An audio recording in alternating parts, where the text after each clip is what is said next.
Our second story for this Maundy Thursday service, we're going to read from the Jesus Storybook Bible written by Sally Lloyd-Jones. We will read pages 84 to 91, entitled, God to the Rescue. Joseph and his brothers grew old and died, but their children's children stayed on in Egypt, where they became a very large family. Later on, a new king began to rule, but this Pharaoh didn't remember Joseph, and he didn't like God's people. He made them into his slaves and beat them and made them work harder and harder. God's people cried out to God to rescue them, and God heard them. He remembered his promise to Abraham. He would look after his people. He would find a way to set them free.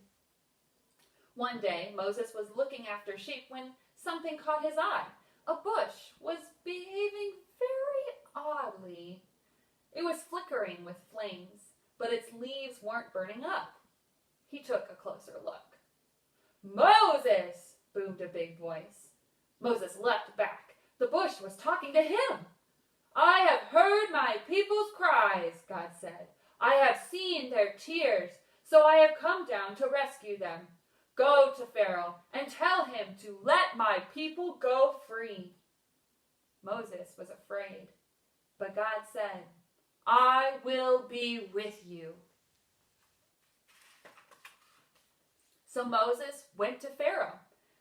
"Pharaoh," Moses began, "God says." "God," said Pharaoh. "Never heard of him." Moses kept going.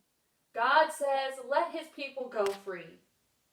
"Why should I?" Pharaoh said. "Don't want to. Won't."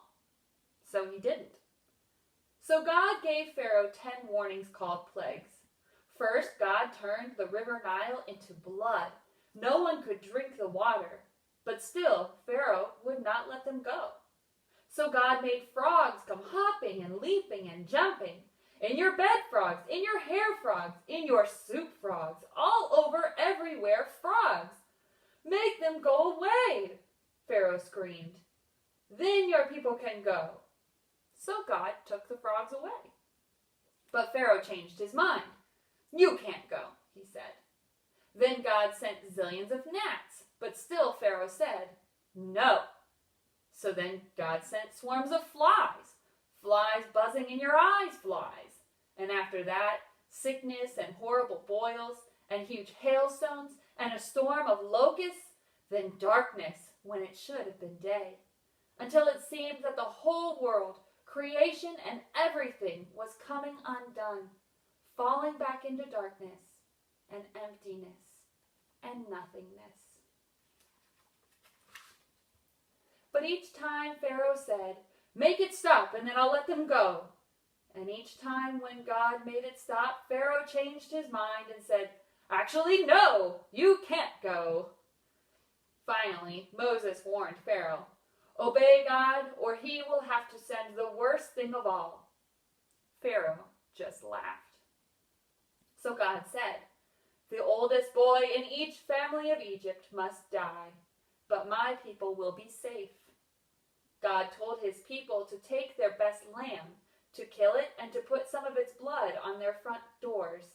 "When God passes over your house," Moses explained, "God will see the blood and know that the lamb died instead of you."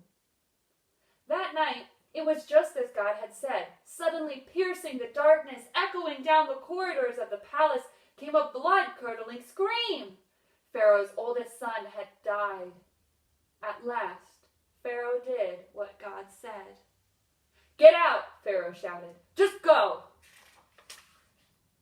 And so that very night, Moses and God's people fled out of Egypt and out of slavery. They were free at last. God's people would always remember this great rescue and call it Passover. But an even greater rescue was coming. Many years later, God was going to do it again. He was going to come down once more to rescue his people.